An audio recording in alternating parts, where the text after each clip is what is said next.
Okay, good morning. At mag-pray po muna tayo bago tayo mag-start sa ating discussion.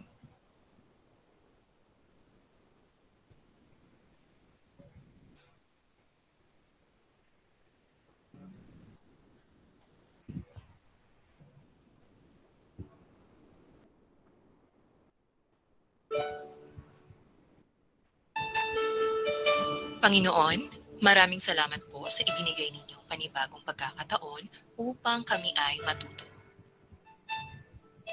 Salamat sa pagkakataong maipatuloy namin ang aming pag-aaral sa kabila ng mga pagbabagong dulot na kinakaharap naming pandemya. Gabayan ninyo kaming lahat na mag-aaral upang malinang ang aming isipan at maunawaan ng lubos ang anumang leksyon na itinuturo sa amin. Gabayan din naman ninyo ang aming mga guro na patuloy at walang sawang nagbibigay inspirasyon at gumagabay sa amin sa kabila ng kinakaharap naming pagsubok.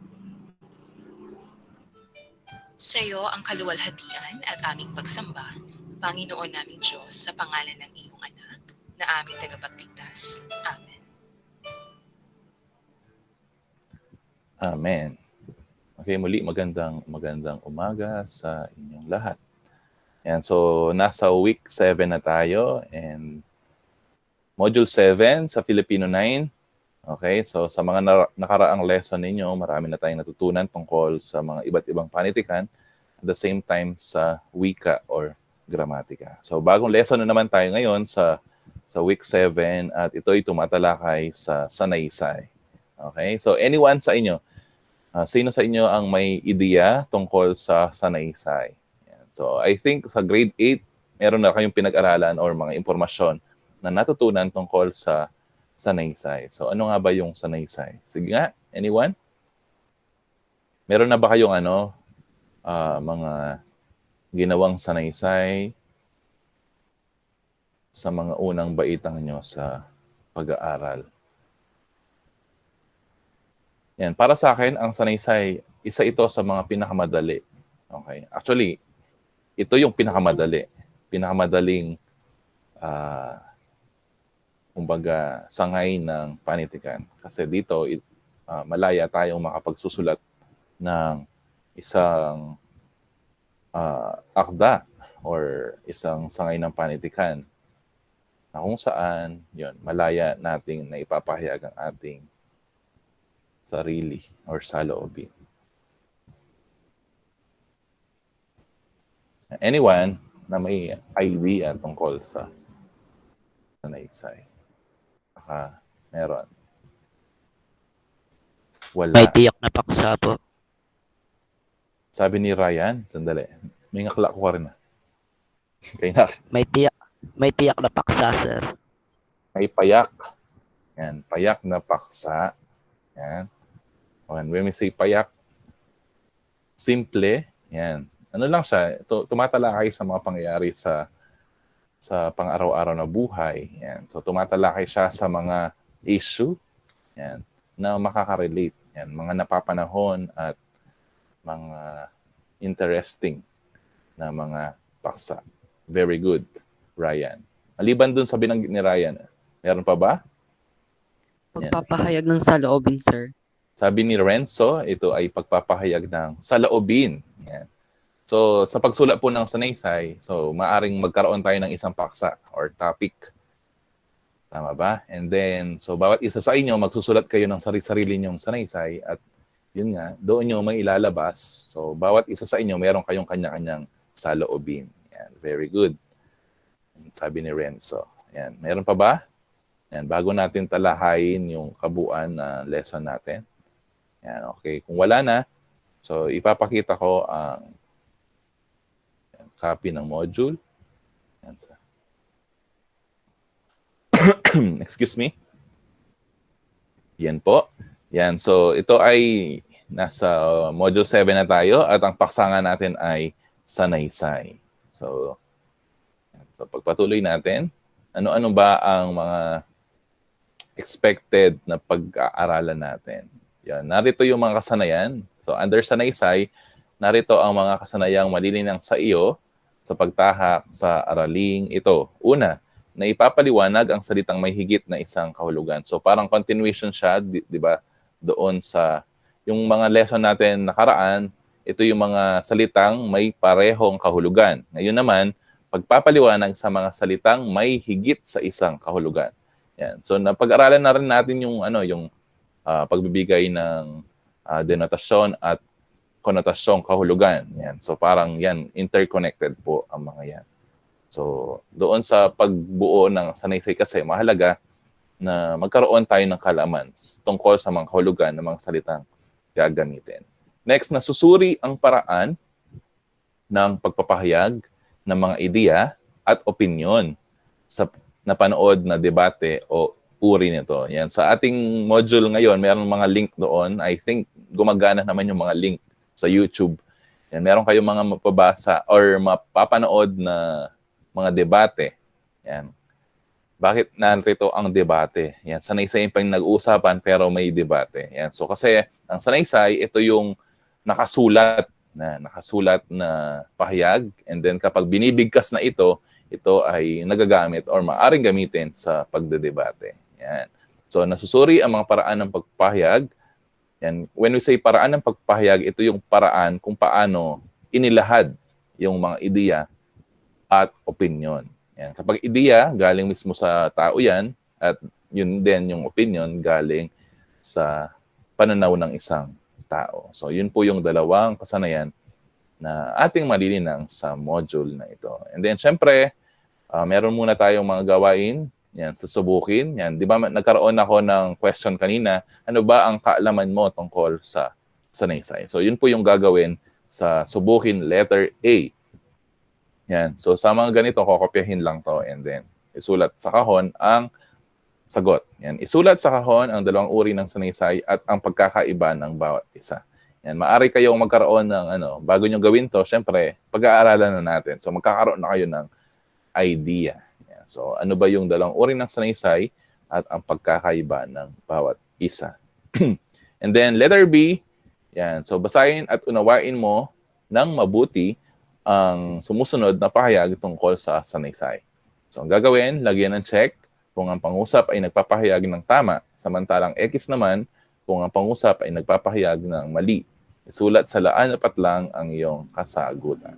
So 10 yan, and then at check or X.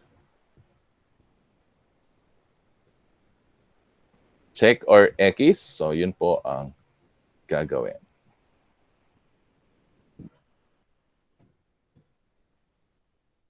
And then, next, and after that, yan, dito na tayo sa ating balikan. So, sa Aralin 7, sanaysay, balikan. Yan, so, sa mga nakaraang lesson natin, natalakay natin ang aralin tungkol sa pagbibigay kahulugan sa mga salita. Yan, basahin ang nasa kahon. So, babasahin ko na lang to kasi alam nyo na. Yan, nagkaroon na kayo ng idea dito. May iba't ibang uri ng pagbibigay ng kahulugan. Yun nga yung konotasyon and denotasyon. So ano nga ba kasi yung konotasyon? Yan, when we say konotasyon, tandaan nyo, kono, when we say kono, ito yung masining o malikhahing pagpapakahulugan sa isang salita. Ito rin ay may mas higit na sa isang kahulugan. Kapag konotasyon, ito yung mas malalim na kahulugan ng salita. Sa denotasyon naman, ito yung direkta or literal na kahulugan. Ito ay maaaring magmula or nagmumula sa diksyonaryo. Yan. Same example na binigay doon sa mga nakaraang lesson natin, yung ahas at apoy. And then, nabanggit ko din ang between. Yan. So, bibigay ko na lang yung between. So, sa between, ang binigay na denotibong kahulugan ay bagay na nagbibigay liwanag sa kalangitan. Yan. Ginamit niya sa pangungusap. Tumingala siya sa langit at nakita ang napakaraming bituin. So ang tinutukoy na bituin dito sa unang halimbawa ay bituin na kung saan makikita sa kalangitan. Okay. Sa konotatibong kahulugan naman, when we say bituin, isa siyang artista o bida sa mga palabas. Ginamit niya sa pangungusap, nakasaad na nangangarap siya na balang araw doon. Balang araw ay maging isang sikat na bituin din siya. Okay? So, ang binanggit na bituin dito sa halimbawang ito na pangungusap, hindi ibig sabihin ng bituin dito ay gusto niya maging bituin sa langit na magiging siyang star na nasa ulap, hindi ganon. So, gusto niya maging artista o bida ng isang palabas. Okay? Yung bituin. So, ganun po ang denotatibo at konotatibo. Yan. So, sana naunawaan yung mabuti yon. Okay? So, yun yung review natin. Okay? So, pagpatuloy natin. So, dito tayo sa tuklasin. At dito matutuklasan natin kung ano ang mga sanaysay. Kung ano ang sanaysay. Okay? So, alam ko meron na kayong ang tawag doon, background or prior knowledge, kaalaman tungkol sa sanaysay na napag-aralan nyo sa grade 8 and grade 7. Yan. So, nagturo din ako ng grade 8 last 2 years. Yan. Alam ko nasa lesson sa grade 8 yung sanaysay. At ganun din sa grade 7. Okay. So, ano nga ba ang sanaysay? So, anyone na gustong magbasa dito sa ating naka-highlight ang kahulugan ng sanaysay. Aaron, pakibasa ang kahulugan ng sanaysay. Ang sanaysay ay isang sulating gawain na kung saan ito'y kadalasang naglalaman ng mga pananaw, kuro-kuro o opinyon ng isang author o akda. May papahayag ng may akda ang kanyang damdamin sa mga mambabasa. Ito rin ay isang uri ng pakikipagkomunikasyon na ang layunin ay maipabatid ang iyong saloobin sa isang paksa o issue. Ang Ingles na nasalin nito ay essay. Okay, salamat Aaron. Yan. So, siguro nakuha nyo na kung ano ang sanaysay. So, napakasimple lang. At sabi ko nga kanina, isa ito sa mga gustong-gusto kong sinusulat or ginagawa. Kasi dito malaya ka at kumbaga mas personal. Kasi ito ay sariling pananaw, kuro-kuro, opinion ng isang author o akda. So, yun lang ang bagay na kailangang isaalang-alang sa pagsulat ng sanaysay. So, ang sanaysay ay isang sulating gawain. Yan. Sulating gawain. So, simula elementarya, yan, gumagawa na tayo ng ganito, ng formal writing sa English, di ba? Tapos sa Filipino, sulating pangwakasan nata. No? And then meron pa tayong booklet nun. Tapos meron siyang title, blank na para sa title, and then guhit-guhit, and then lalampas tapang netong gulis na yun, di ba? Nagdo-double spacing pa tayo. So, ganun po ang sanaysay. So, na kung saan, ito ay kadalasang naglalaman. So, kadalasan, no, ito ay naglalaman ng mga pananaw. Kuro-kuro, pwede ring opinion ng isang author o ng may akda. Okay? May akda yon. Isang author o may akda. Okay? So sa pagsulat po ng sanaysay, kailangang maalam ka. Yan, marami kang alam tungkol sa paksang sinusulat. Yan. Meron ba dito nung elementary or nung grade 7 or 8 na lumaban sa sa journalism? Yan, nagkaroon ng ang tawag dito experience sa pagsulat ng essay or essay writing, ganon. 'Di ba? Kadalasan kung ano yung mga paksa na napapanahon, ano yung trending, yan, kung ano yung pinakamainit na usapin, yun yung binibigay na paksa.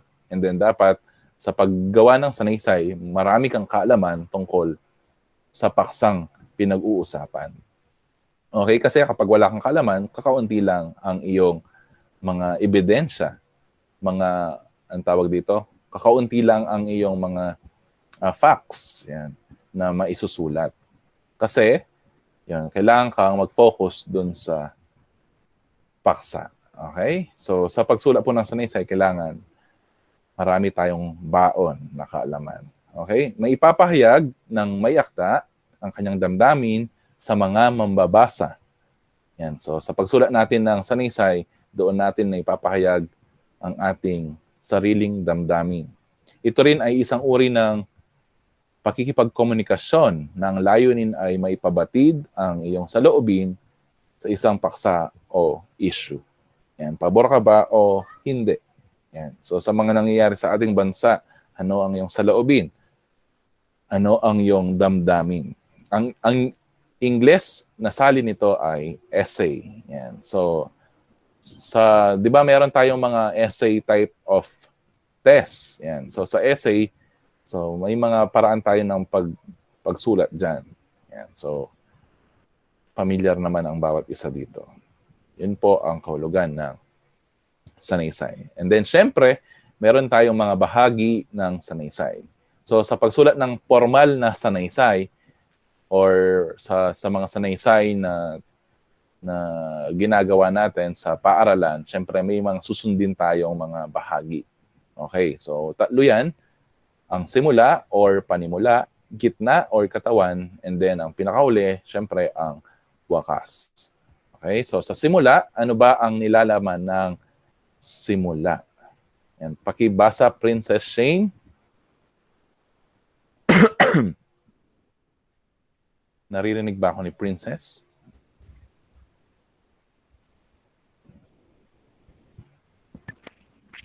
Sir, Okay, pakibasa Princess. Nakikita mo ba ang kahulugan ng simula or panimula na bahagi ng sanaysay? Pakibasa.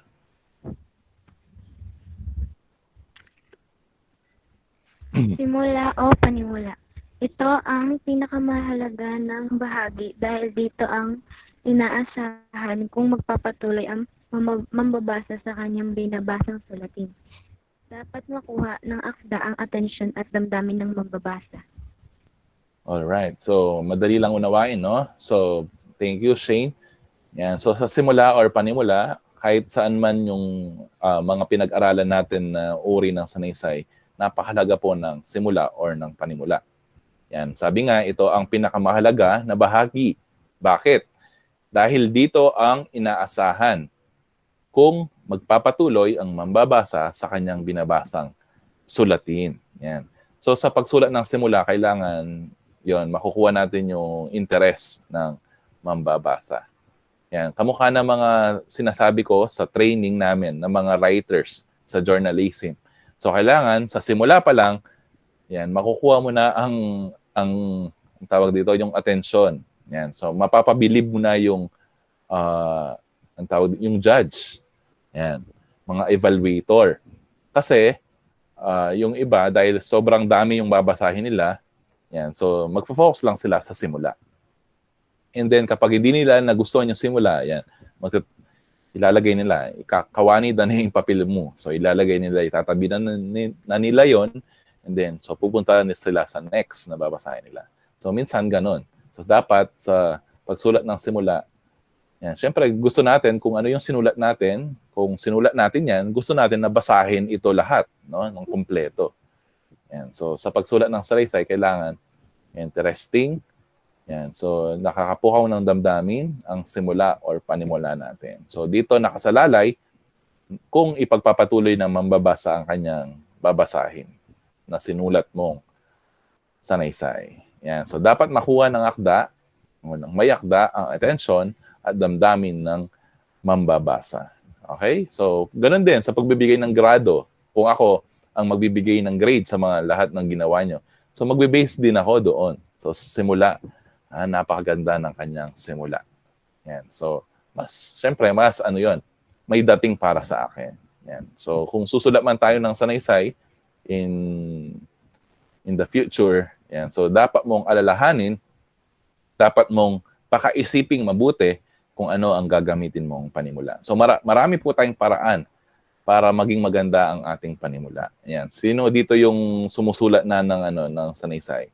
So may maisasuggest ba kayo sa amin kung paano magiging maganda ang panimula natin or simula ng ating akda? Anyone? Baka meron kayong ano dyan, mga, ang tawag dito, strategy sa pagsulat ng sanaysay. So paano ba mapapaganda ang ating panimula or simula? Anyone? Ano ba yung mga strategy na ginagamit nyo? Yan, meron ba? Wala yatang sumusulat dito. Ako lang ba ang sumusulat? Yan, ano ba yung karaniwan? Sa mga nababasa nyo na lang, na sanaysay, yan, meron ba? Meron ba kayong nakitang strategiya na maaari nating gayahin?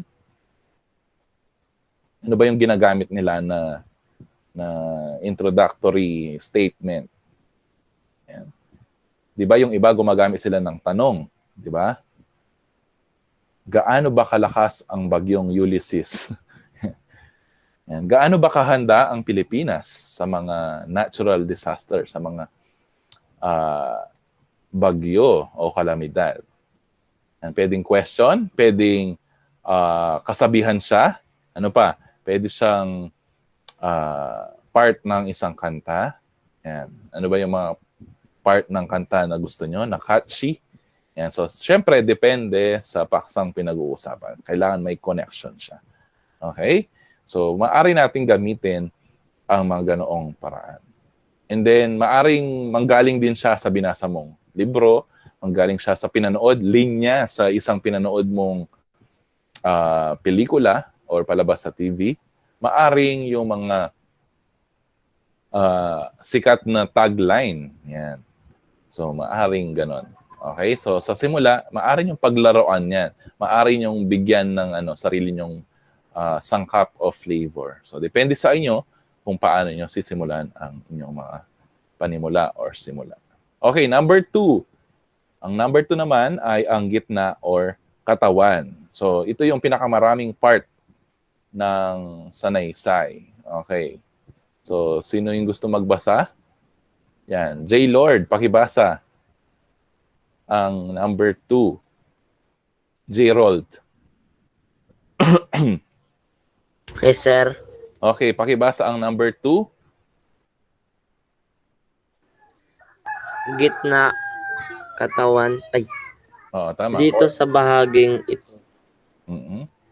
mababasa ang mga mahalagang puntos o ideya ukol sa paksang pinili at sinulat ng may akda. Dito rin malalaman ang buong puntos dahil ipapaliwanag ng maayos at mabuti ang paksang pinag-uusapan o binibigyang pansin. Okay. So, naunawaan nyo ba ang binasa ni J. Rold? Salamat sa iyo. Okay, so sa gitna or katawan, dito sa bahaging ito, mababasa ang mga mahalagang puntos. When we say mahalagang puntos, ito yung mga bagay na magbibigay linaw doon sa ating paksang pinag-uusapan. So, kumbaga, tatalakayin detalyado dito ang mga puntos, mga points, or mga katotohanan na magpapatibay doon sa opinion or ideya ng manunulat. Yan. So, ito ay tungkol ukol sa paksang pinili at sinulat ng may akda. Okay? So, usually nga, kamukha ng binanggit ko kanina, ang mga nilalaman or mga paksang pinag-uusapan sa sanaysay ay mga paksang napapanahon. Okay? Paksang, kumbaga, current events na tinatawag. Okay? So, mga nangyayari sa ating lipunan, mga nararanasan bilang isang tao. Okay? So, yan po yung mga karaniwang pinapaksa or pinipili. And then, dito rin natin malalaman ang buong puntos dahil ipinapaliwanag ng maayos at mabuti ang paksang pinag-uusapan o binibigyang pansin. So, dito detalyado ang mga impormasyon na pinag-aaralan or tinatalakay sa sanaysay. And then, number 3, ang wakas. Okay? So, tatlo lang yan, simula, gitna, at wakas. Tandaan nyo yon, yung SGW. Simula, gitna, at wakas. Ano naman yung wakas? Yan. Pakibasa, sino kasi yung late kanina? Si Ana Sofia. Pakibasa ang wakas dahil late ka. Ana Sofia, naririnig ba ako? Opo, sir. Okay, pakibasa ang wakas. Sa bahaging ito, akda ng pag-asa paggaganap sa gitna o katawan ng isulat niya dito maghahamon ang akda nagbabasa sa Na may isa ka tuparan. katuparan ang mga inyong pinalakay na. Okay, pakiulit, Raisa. Thank you, Shane. Ay, Shane. Ana Sofia. Thank you. Raisa, pakiulit ang number 3. Wakas, sa bahaging ito isinasara ng akda ang paksang nagaganap sa gitna o katawan ng sinulat niya. Dito rin naghahamon ng akda sa mga isip ng mga mamabasa na may katuparan ang mga isyong tinatalakay niya. Okay, salamat sa iyo, Raisa. So, sa wakas, yan, ito yung bahaging isinasara ng may akda. May akda yun. Okay, isinasara ng may akda ang paksang nagaganap. Okay, sa gitna o katawan ng isinulat. So, after natin, sa simula, after nating pukawin ang damdamin, yan, bibigyan natin ng, kumbaga, magandang panimula ang ating isinulat. And after natin nagawa yon, so pupunta tayo sa gitna o wakas. And then, syempre, pagkatapos mong talakayin ang lahat mong gustong sabihin doon sa gitna, wawakasan mo na ngayon. So, hindi mo lang siya, kumbaga, bibitinin. Hindi mo lang siya basta-basta tatapusin. So, kailangan magkakaroon ka ng maayos na pagwawakas and maayos na ending. Yan. Kasi, syempre, kailangan mong, kumbaga, i-wrap up. Yan. So, i-connecta. Yan. Bigyan mo sila ng, kumbaga, last, panghuling mga salita na tatatak sa kanilang kaisipan. Yan. Magkakaroon ka ng, kumbaga, graceful exit tungkol sa iyong pagtatalakay sa paksa. So, sa bahaging ito, sinasara ng mayakda ang paksang naganap or nagaganap sa gitna o katawan ng isinulat niya. Dito rin to, naghahamon, yan, nagbibigay ng hamon or challenge ang mayakda sa mga isip ng mga mambabasa na may isa sa katuparan ang mga isyong tinatalakay niya. Yan. So, magbibigay ka ng challenge, magbibigay ka ng kaisipan, yan, magkakaroon sila ng, pagkatapos nilang basahin ang iyong isinulat na akda o sanaysay, magkakaroon sila ngayon ng, yan, realization. Magkakaroon sila ng, ano nga ba ang dapat gawin? Yan. So, kumbaga magkakaroon ng, ang tawag dito, ng action, yan, magkakaroon sila ng kaisipan na kung saan, yun nga, mapapaisip sila tungkol sa paksang tinalakay. Yan. Maaring maliwanagan sila, magkaroon sila ng, kumbaga, realization na binanggit ko kanina, magkakaroon sila ngayon ng, kumbaga, action para gumawa doon sa pinag-usapang akda. Yan. So doon, makikita mo yung effectiveness, kung epektibo ka bang, kung nagkaroon sila ng realization or realization sa binanggit mo o mga pinahayag mo doon sa iyong sanaysay. Okay? So makikita ko kung sino-sino sa inyo mga magagaling sa pagsulat ng sanaysay. Yan. So sa mga gawain natin sa mga susunod na araw. Okay. So dito tayo sa next na ating pag-uusapan, dalawang uri ng sanaysay. So meron tayong dalawang uri ng sanaysay. Ito yung formal at di formal. Okay, so napakadali lang na ang tawag dito na unawain ng dalawang ito. When we say formal, syempre formal and then di formal. Okay, so kabaligtaran ng formal. Parang sa damit lang yan, di ba? Meron tayong mga formal na damit at mga damit na casual or di formal. Yan. So ganun lang ang mga bagay na isaalang-alang dyan. Okay, kapag sinabing formal, maayos siya, formal siya, and meron siyang mga sinusundan na mga alituntunin. Yan. And then sa di formal, mas malaya ka dyan. So makakapili kang mas malaya sa di formal. Okay? So pakibasa nga ang formal na sanaysay. Ano ba yung formal na sanaysay? Genesis, Marcelo, pakibasa na. Formal. Ang talakayin dito ay seryosong mga paksa na nagtataglay ng masusing pananaliksik ng taong sumulat. Ito ay kadalasang nagbibigay ng impormasyon tungkol sa isang tao, hayop, bagay, lugar o pangyayari. Ang halimbawa nito ay ang pahayagang editorial. Okay, salamat Genesis. Yan, ang ganda ng pangalan ni Genesis, biblical. Okay, salamat sa pagbabasa. So, mula dun sa kanyang binasa, ang formal daw ay talakayin or tinatalakay dito. Yan. So, dito tinatalakay ang mga seryosong, yan, tandaan nyo kapag formal, seryosong mga paksa na nagtataglay ng masusing pananaliksik ng taong sumulat. So, dito, hindi lang basta opinion ang ibinibigay. So, bago ka magbigay ng opinion, yan, magbibigay ka muna ng mga katotohanan na mula doon sa pananaliksik. Mga tao o mga sources, okay? Mga sanggunian na mapagkakatiwalaan. Okay? So, maaari kang magbanggit ng mga pahayag sa mga bunga ng iyong research or pananaliksik. Okay? Saan ba nagmumula ito? Maaring, yan, ayon kay Mike Enriquez. Yan. Ayon sa mga artikulo saan ba? Sa Rappler.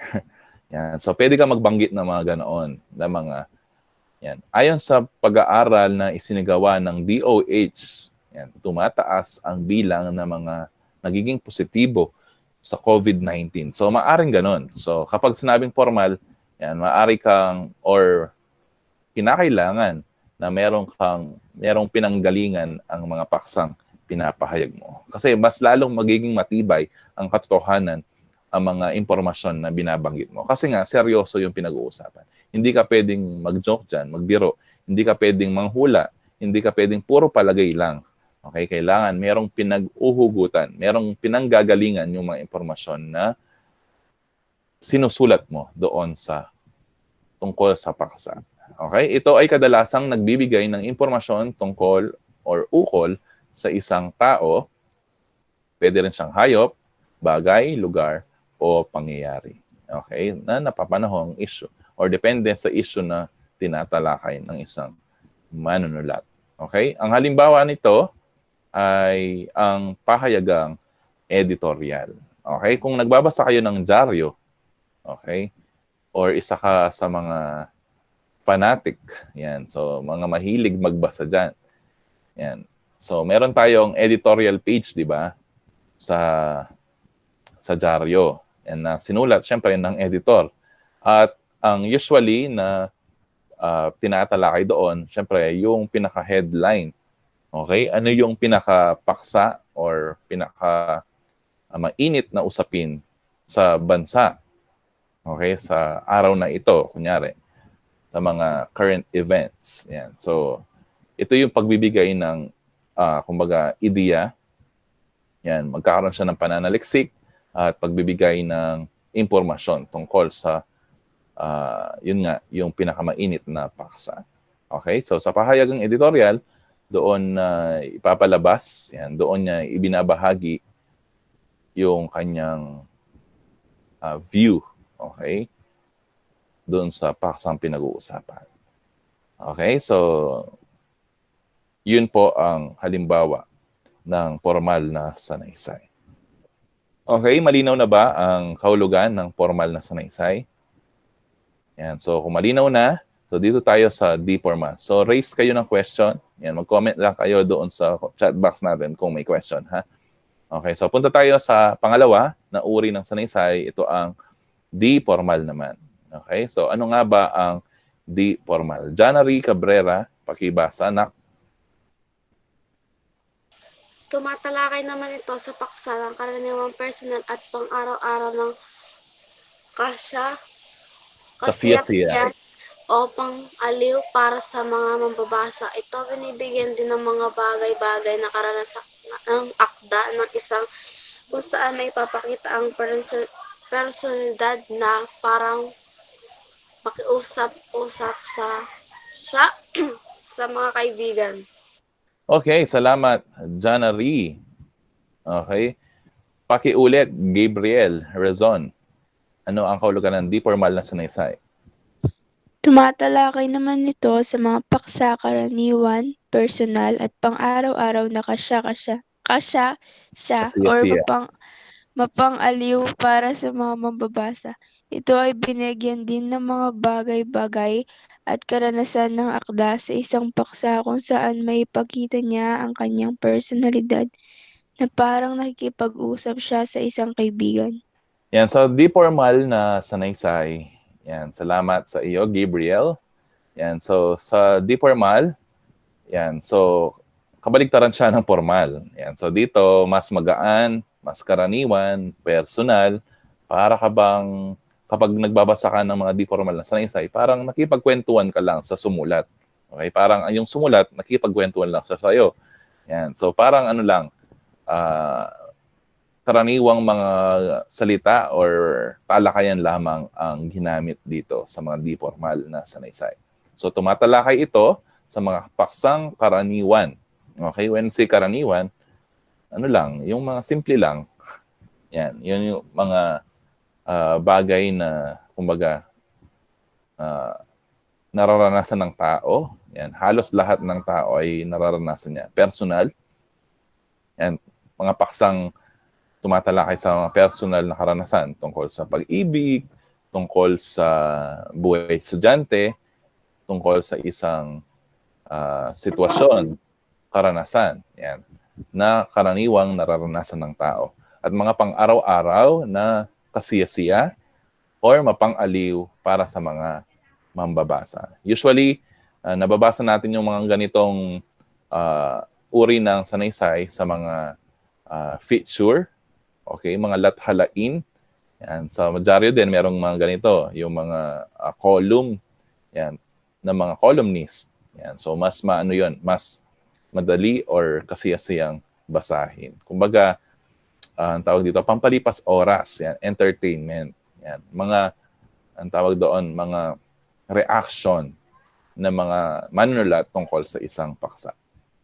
Ito ay binibigyang diin ng mga binibigyan din ng mga bagay-bagay at karanasan ng akda at sa isang paksa kung saan may papakita niya ang kanyang personalidad na parang nakipag-usap siya sa isang kaibigan. Ngayon, sa panahon natin, actually, sa Facebook lang, pwede kang gumawa ng mga ganito.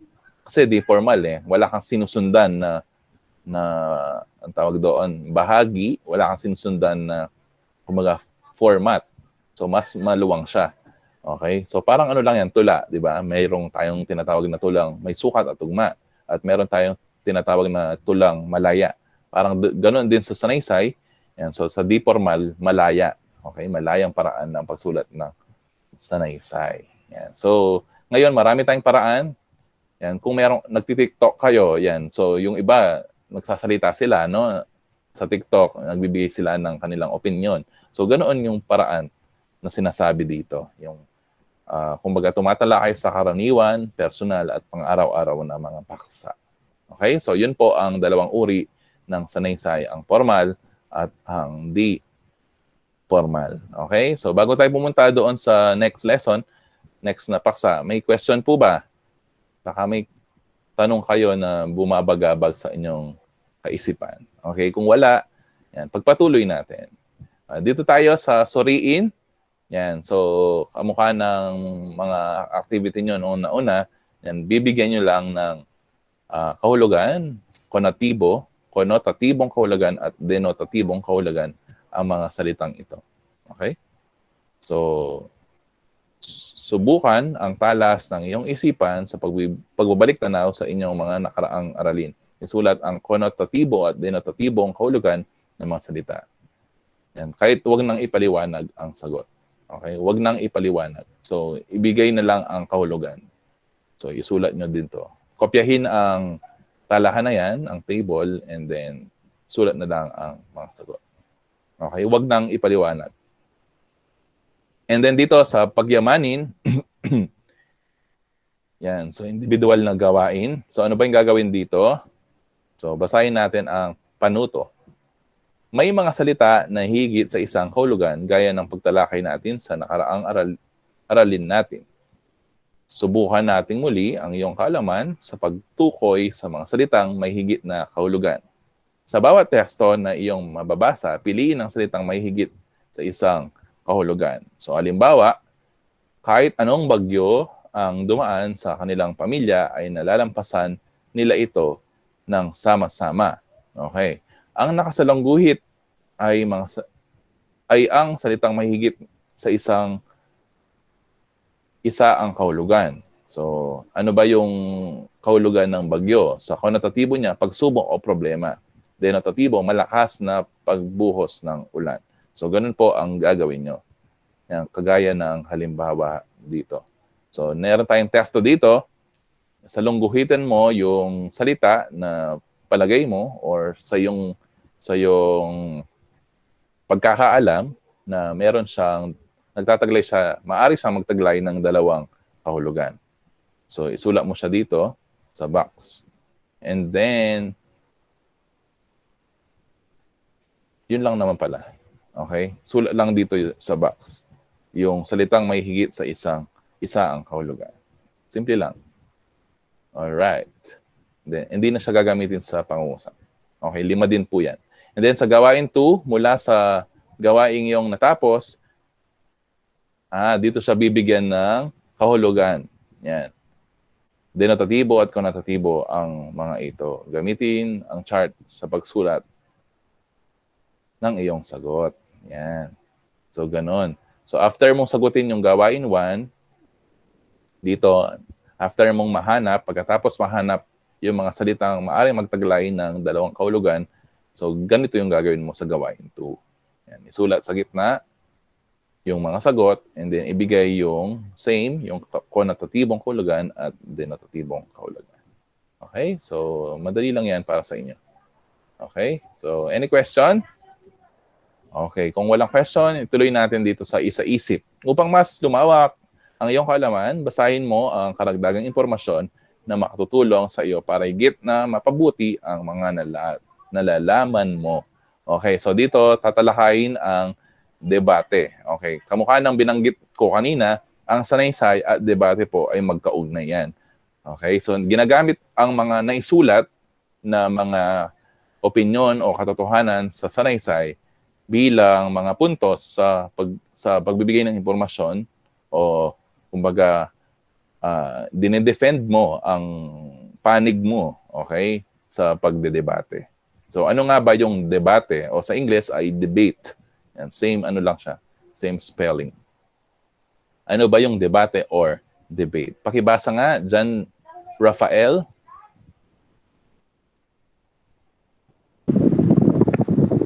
Ang debate ay nawala. Ayan. Ang debate o pakikipagtalo ay isang formal na pakikipagtalong may ekstruktura at sistemang sinusundan. Isinasagawa ito ng dalawang grupo o individual na may magkasalungat na panig tungkol sa isang partikular na paksa. Okay, salamat, John Rafael. So, kung narinig nyo at naunawaan nyo mabuti, yun po ang kahulugan ng debate. Yan, so debate or debate sa Ingles o pakikipagtalo ay isang formal na pakikipagtalong may estruktura. Meron siyang structure. Di ba? So, kung nakapanood na kayo ng mga debate, mga formal debate, yan, syempre meron tayong, kumbaga, ang tawag doon, yung lakandiwa, yan, yung moderator na tinatawag, yung pumapagitna, yan. So, siya yung magbibigay ng introduction, yan, ipapakilala niya yung mga debater, and then, ayan, siya yung, kumbaga, maging referee, yan, moderator, doon sa formal na pakipagtalo or debate. Yan, may struktura. Meron silang magbibigay ng paunang mga salita, yan, introductory messages, yung bawat panig, and then doon na magsisimula. Yan, paunti-unting iinit yung usapan, depende sa kanilang mga puntos na binabanggit. And then, magbibigay ng impormasyon yung kabila, and then yung kabila naman, i-defend niya yung kanyang panig. Yan. So, meron siyang struktura at sistemang sinusundan. So, sinasagawa ito ng dalawang grupo. Pwedeng grupo siya, yung unang panig at ikalawang panig, And then, pwede rin siyang individual. Or, pag sinabing individual, isa ka lang sa panig. So, isang tao sa isang panig, isang tao sa isang panig. Okay? Na may magkasalungat na panig. Siyempre, meron silang, kumbaga, sariling panig. Yan. Yung isa, kumbaga, ang tawag doon, panig siya, kumbaga, anong right term doon? Yan, pro siya, yung isa pro, yung isa anti. Ano sa Tagalog yun? Yun. Pro and anti. Hindi ko maagilap yung translation niya sa Filipino. Okay, na may magkasalungat na panig tungkol sa isang partikular na paksa. Okay? So, yan. May dalawang grupo ang bumubuo sa debate. Yan. Dalawang grupo ang bumubuo sa debate. Ang proposition. Yan. O sumasang-ayon. Yan yung binabanggit ko kanina. And then, at ang opposition o sumasalungat. Yan. Panig. Unang panig at ikalawang panig. Yung proposition at opposition. Okay? So, sang-ayon or hindi sang-ayon. Okay, ano ba yung mga paksa na pwedeng pag-usapan? So, kailangan bang itigil ang ating pag-aaral ngayong pandemic? Kailangan bang magkaroon ng academic freeze? Yan, or hindi? Yan. So, sino dito yung sang-ayon at sino naman dito yung hindi sang-ayon? And then, yung mga sang-ayon, magbibigay sila ng puntos nila. Ano yung dahilan nila? Bakit sila sang-ayon?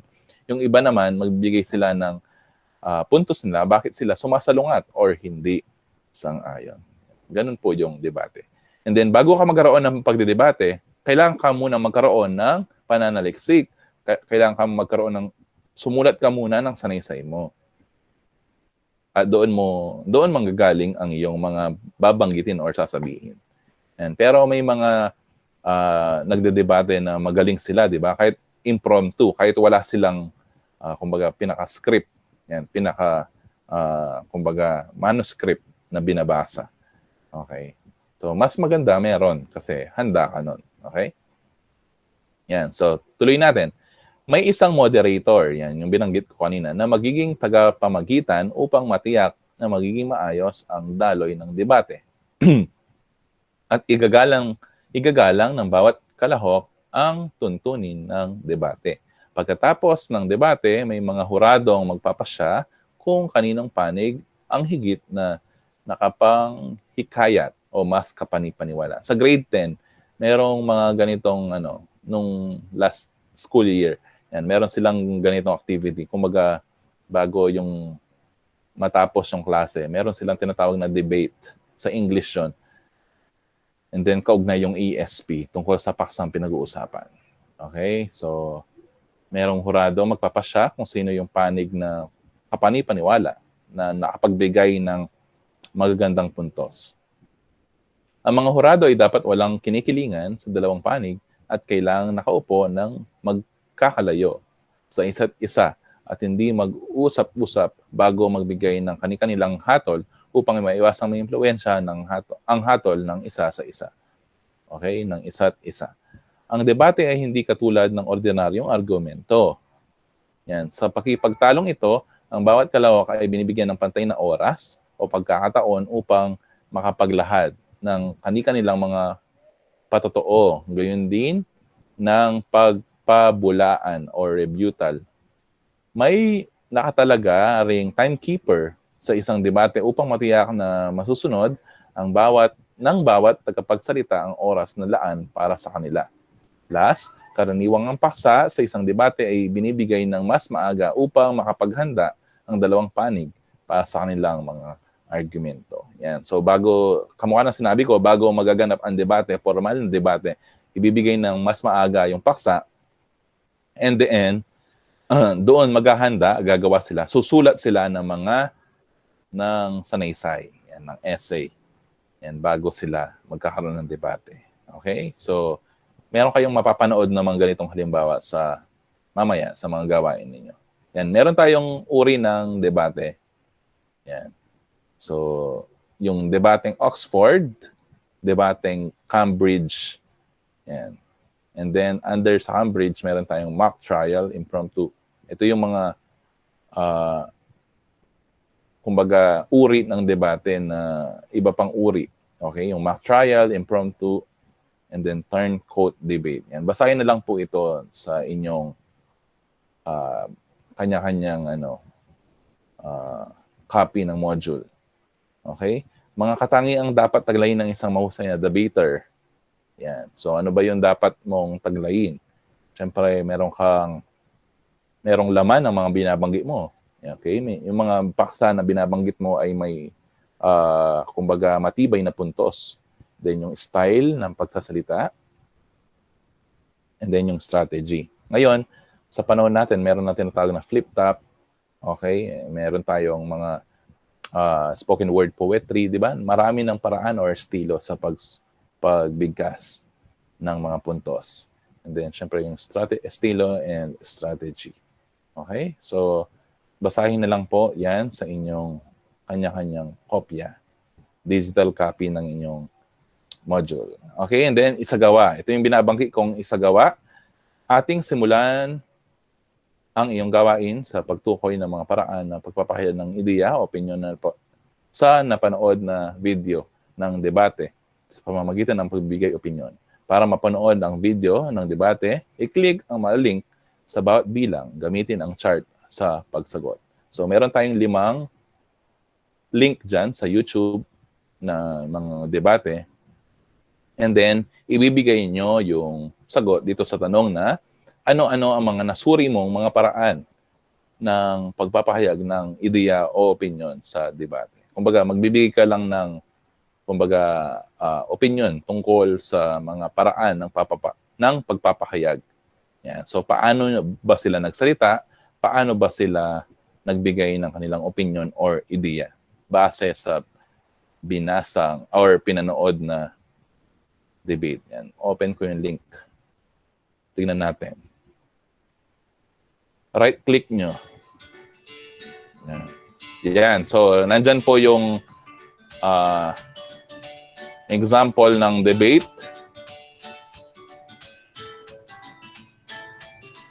Yan. Tungkol sa diborsyo. Yan. So, kailangan bang ibatas? Senior high yata yung mata. Naririnig nyo ba? Opo. Okay. Tungkol sa isang usapin na kung saan ay may kaugnayan sa pagiging malapit ng ating mga pamilya sa isa't isa. Nagkaroon tayo noong mga karang araw ng babasahin at binasa natin yung kahalagahan ng kulturang Pilipino. Sa nga dito ay nagkaroon tayo ng diskusyon tungkol sa close family ties. No? Ibig sabihin yung pagiging malapit nating mga Pilipino sa ating pamilya. Okay.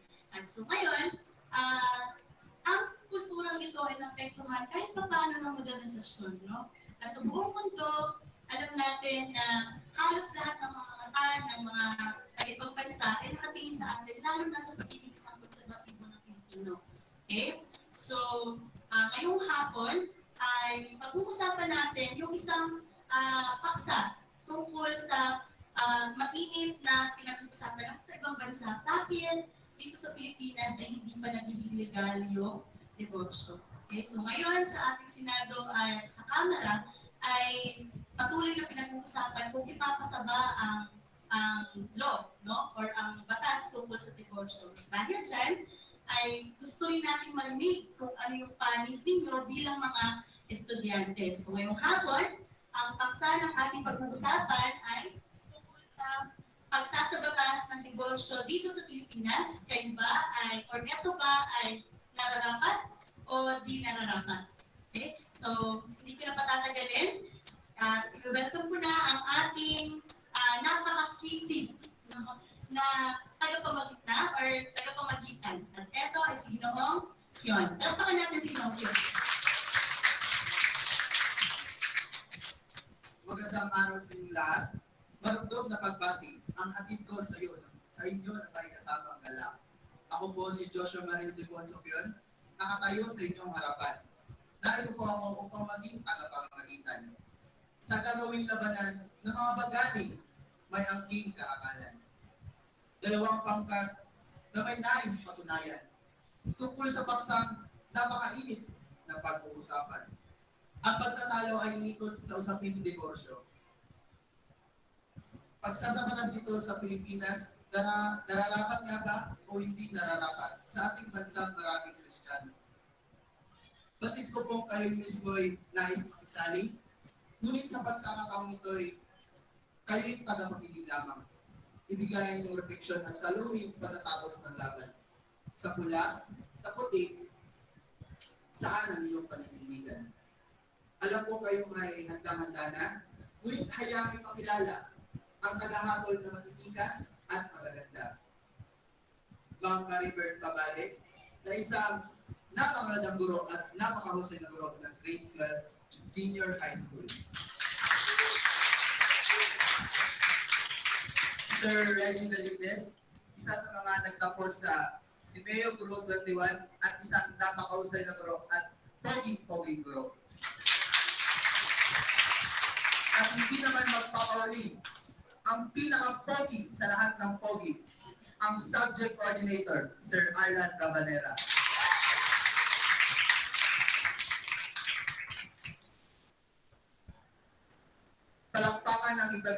Palakpakan din ang ihandog sa proposition at opposition tagapagsalita.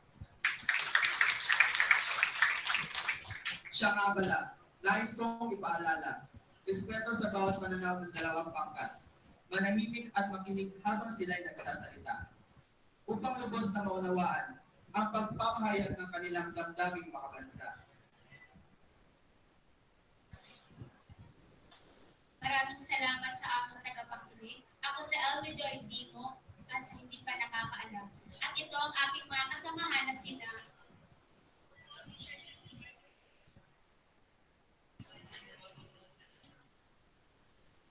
ako naman si ACJ na Lakmaw. Ako naman si Gabriel. At ako si Richard Baker. Kami lubos na sa inyo ay gumagano. Ngayong araw na ito, isasaad ko ang aking paninindigan. Katulad nila, ako ay sang-ayon sa pagsasabatas ng diborsyo sa Pilipinas sapagkat ito ang magbibigay proteksyon ng aking pagkatao.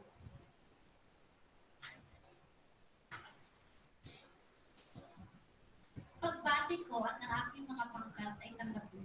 Ako si Rosala Gan. Ako si David. Ako si Hannah Joy Bagosa.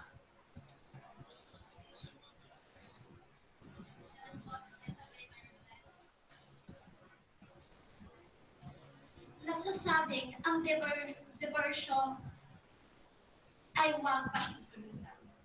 Salungat sa nababatid ng pangkat sa prosesyon. Naniniwala kami ang diborsyo sa bansa ay di naaayon. Handa kaming makipaka sa abot ng aming makakaya. Diversion, hindi ito sagot sa matiwasay na pagsasabi. Narinig po ninyo. Okay. So, yun po ang isa sa mga halimbawa. Ayan. So, kayo na lang magpapatuloy. Medyo mahaba-haba yan mga yan. So, papanoorin nyo yung mga, ang tawag doon, yun, yung mga halimbawa or ginawa nilang mga debate. And then, ibibigay nyo ang inyong saloobin. Yan. Ano ang mga nasuri mo sa paraan ng pagpapahayag nila. So, maaari ka magbigay ng comment dyan. Yan. So, mga maaring taglayin ng isang mabuti at maayos, magaling na debater o nagdedebate. Okay? So, after doon, tayahin. Ano bang gagawin dito? Natapos mo ng mahusay ang mga gawain na inatas sa iyo. Alam kong marami kang natutunan sa mga ito. Kaya naman, para mas mapatalas ang iyong talino at kalaman sa debate, ikaw ay inaatasang muli na gawin ang gawain ito. Anong gagawin? Ibigay mo ang iyong opinyon sa mga sumusunod na sitwasyon. So, basahin po ang mga sitwasyon. Yan, ilan yan? 3, and then ibigay mo yung opinion mo. Ano yung masasabi mo tungkol sa sitwasyon na nakasulat sa 3 bilang na ito. Okay po? And then, karagdagang gawain, yan. Tingnan nyo yung karagdagang gawain. Yan. So, binabati kita na pagtagumpayan mong matapos ang gawain sa module na ito. Para sa panghuling gawain, sa module na ito, nais kong ibahagi mo sa pamamagitan ng pagsulat ng sanaysay lahat ng natutunan mo sa module na ito. So, ano ba yung mga natutunan mo? Gumawa ka ng isang sanaysay. Okay? And ito po yung pamantayan or rubric sa pagwawasto ng sanaysay. Okay? That's it. Yun po ang kabuuan ng inyong gagawin. Okay? So, sana ay naging malinaw na po ang lahat.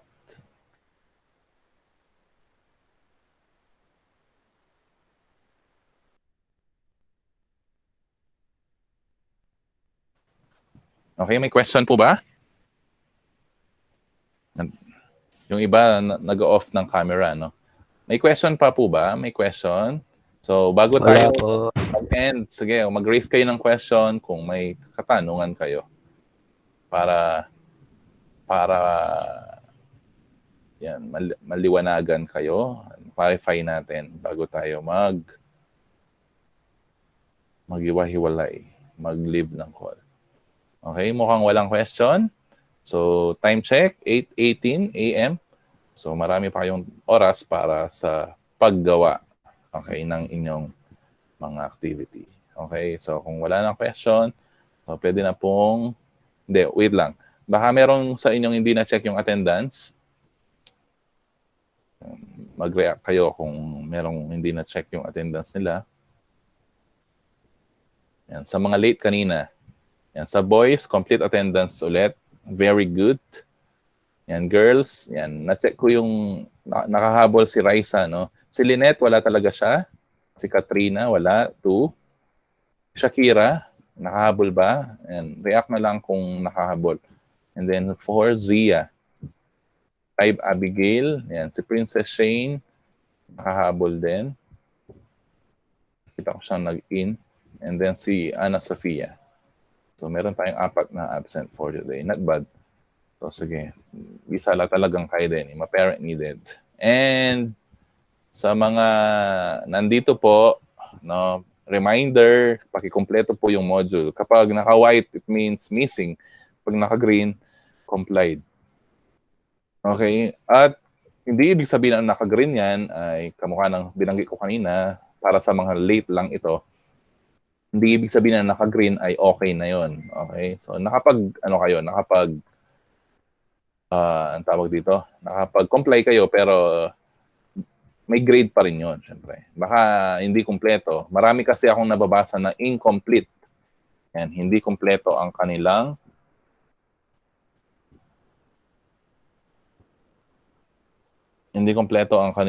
mga activity. Kaya, yun nga, wala silang grade doon sa performance. And Dmark, meron kang isang kulang, Module 1. Melvic, Module 6, kulang. Santos Aaron, Module 1, 3.2, 4, 5, 6. Paki-submit nyo na po, no? Para hindi tayo Yan po, nanda na kayong grade. May bagsak kayo, ha?